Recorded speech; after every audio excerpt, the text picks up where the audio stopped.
లే 2 కోటర్లు ఇప్పిస్తా, అది కూడా తీరా చెప్తా బయటికి. అది ఏమనిందో చెప్తాను. నా పెళ్ళాం నన్ను ఈరోజు ఇన్సల్ట్ చేసిందిరా. ఏ అది ఇంటికి పోయి తాగాలే, ఇంట్లో బాగా మటన్ చేశారు, అది తాగి మటన్ తింటే కనుక బాగా ఆనందంగా ఉంటుంది. ఆ కిక్కే రా.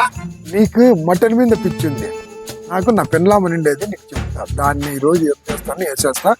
ఆ కోటర్ తీలే, ఏమవుతుంది? సాయంకాలం 3 కోటర్లు తాగురా. లెక్క అంటే లెక్కలు లేను అని అనుకుంటావా? మన్నేరా గడ్డా మమ్మీ నా పెళ్ళంతో ఊర్లో అప్పులన్నీ కట్టించిన మందికి. అట్లా నా కొడుకుని ఇప్పుడు భూమి అమ్ముతారా? ఏందనుకున్నావు? మా వంశమో మా కీర్తి ప్రతిష్టలు అంటే పెట్టుబడి గ్లాస్ ఆడా పెట్టా. సాయంకాలము 3 క్వార్టర్లు ఇప్పియాలి నువ్వు.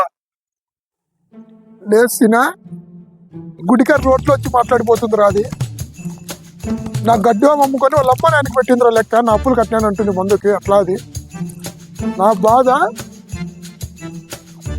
నా మందు తాగరా చెప్తా. మొత్తానికి పిల్లలు తిట్టలేదు. పోరా నా కొడుక, నా పెళ్ళ మేమంటారు కానీ నీ మందు కోసం ఇవన్నీ.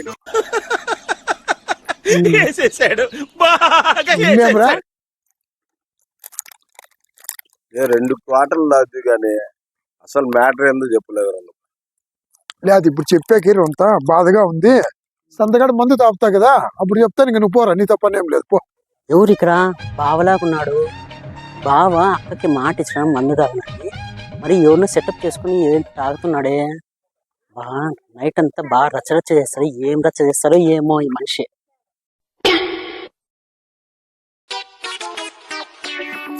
లే నేను తాగితే మనిషిని కాదు, దయచేసి నువ్వు వెళ్ళిపోరా.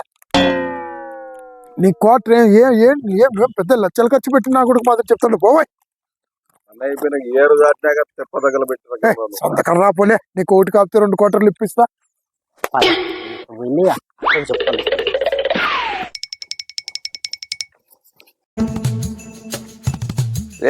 సాయంకాలం 3 క్వార్టర్లు మర్చిపోద్దు. ఇంటికాడికి వచ్చి రచ్చ రచ్చ చేస్తాం 3 క్వార్టర్లు ఇప్పకపోతే.